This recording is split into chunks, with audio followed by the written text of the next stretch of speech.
Hi folks, you're with Tacitus today, your pushback channel, and thank you for joining this audio live stream. Now in this essay I'd like to talk about the internet, as in sort of the information portals, the YouTubes, the Facebooks, all that sort of stuff, when it was kicking off. So we're talking, or a lot of the ones that were around sort of in the late 90s have really disappeared. But looking at that back, some of this is hindsight, but looking back at it now, was it always a CIA, deep state, controlled, scripted, globalist controlled, set piece maneuver? When you look at these guys, there's a guy in a university that does a thing to be able to meet chicks in the university, that sort of thing, and for guys to date chicks, and that is suddenly jumped all over by the big Wall Street money barons, and vast resources are thrown at it. It seems to be perfectly coordinated, choreographed, scripted. The stock only ever goes up.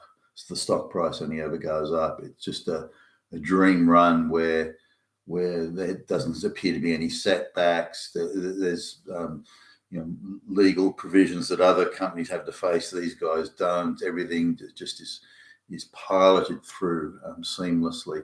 Now that doesn't happen that way in real life, and the stock is wildly overvalued with the assumption that future values are going to be absolutely through the roof. And again, that doesn't happen in real life. So fortunes were made for the people on the inside, and so there was massive insider trading and all this. And these are people who were getting allocated large chunks of stock and would hang on to them, not to stag a decent profit, which they could have, but hanging on to them to become multi-gazillionaires. How did they know that was going to go that way? Somehow they did know. And so there's just something very, very scripted and choreographed about the whole thing. Given how integral, absolutely pivotal, in fact, these, the likes of the Facebooks and and the YouTubes and previously Twitter, how absolutely integral they are to the globalist propaganda, social control, public influencing machine. They're absolutely integral to that. So it's reasonable to assume that when this internet, the information superhighway that even Bill Clinton was talking about, it was already perceived that it would be, it would be a player in the information game. But I don't think it was perceived it would effectively replace or largely replace traditional or legacy media as it's called. I think the belief was that they would coexist. Excuse me, I'm just going to take a sip of water here. So I think it was assumed that they would coexist. I think there are a few assumptions or a few things occurred, developments that they didn't foresee. they perceived that, or did perceive that this would be a huge card to play in the information distribution and control, and again the propaganda control. But I don't think they perceived back in the day, when all this was fairly new, I don't think they perceived that people could off their kitchen table and their laptop computer that could make videos and upload them to the likes of the YouTube, and that these people would then gain huge following. This was just never, they don't have the resources. It was thought they don't have the production crews. They don't have the thing. They don't have any of that. We can still dominate and control. And so if there's a few people getting a few views here and there, I mean, who cares? But we'll still control it. And they didn't perceive that there'd be the likes of, I don't know, the Quartering and Joe Rogan and Crowder and Sargon of Akkad and all these sorts of people over the years that actually gained a huge following, and were able to provide alternative news in effect and alternative opinions. I don't think this was foreseen, which is why there's been all these rabid attempts to shut them down and invent rules that where it's so easy for them to trespass on those rules, and then to get rid of the rules that the mainstream media aren't held to. So people that are pushing the propaganda message that the globalists want, they're not held to the same rules or the same rigor and the same fact-checking type system that the people on the alternative side are. So that, if you like, the non-propaganda news, the zero propaganda news, that's taken a much bigger slice of the eyeballs than I think they ever imagined. But my sort of take is, and again, a lot of this is hindsight. I did suspect it actually at the time and told myself, no, you're imagining it. But I think the whole thing was put together. I think the CIA and the deep state and the globalists were picking winners. Okay, we want that. We're going to turn that into if you like, a distribution machine for our propaganda. So we're going to use that. Okay, we're going to use this. So they were actually picking the winners, deciding who would win, deciding what they could control. I think some of the earlier, iterations, if you like, of internet news.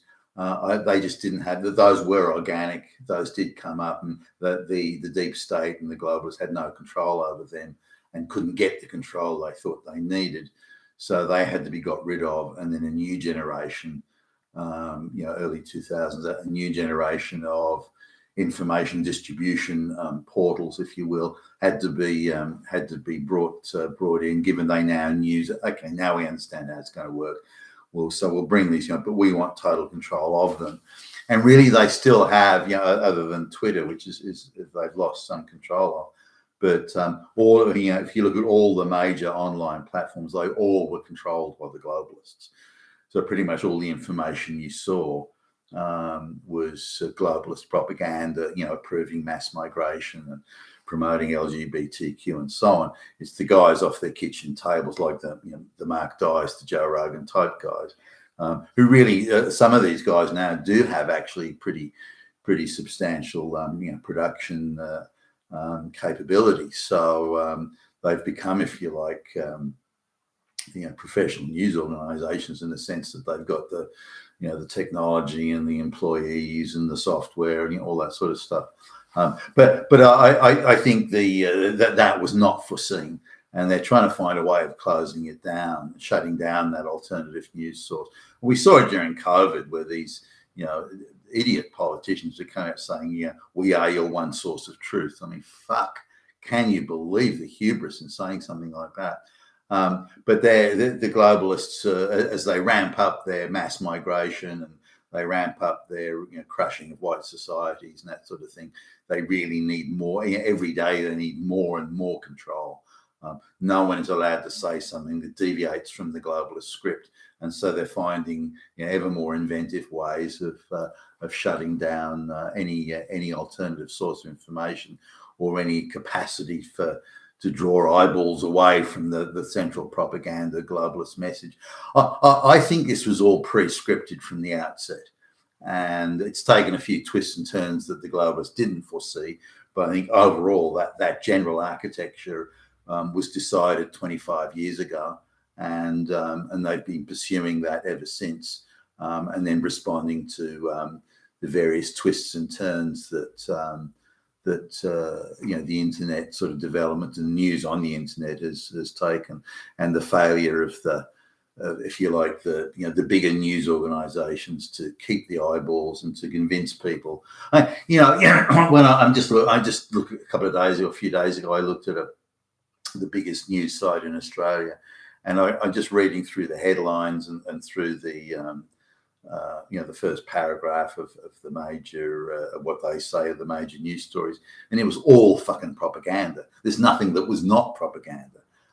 It's all pro-globalist opinion masquerading as news. Now, there are a few facts in there where, they say the volcano on Island X erupted at 11:03 Eastern time today. Okay, that'll be a fact. But anything outside of that is just propaganda that's made up to influence people. and to affect their views and attitudes towards what the subjects they consider to be key to the globalists. For example, there's a mass march of Palestinian Muslims. They're only standing up for freedom. But there's some white people get together to complain about mass migration. Nazis, that's it, Nazis, look, Nazis, that sort of thing. And it's just all over the news. There's nothing that you can see that is not propaganda now. And I think this was something that was determined years ago. So, we're putting the globalist project in place. The people don't want it. They're against it. We're not going to ask them to vote for it. So we have to force it upon them as an ideology, which it is.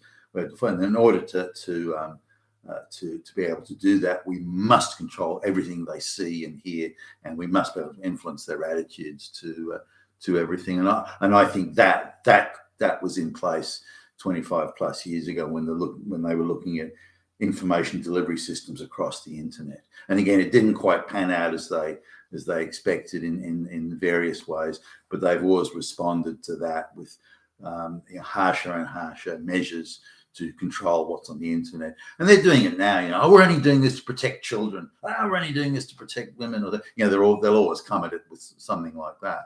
We're here to help. But the reality is that they're just there to shut down any point of view or any news or any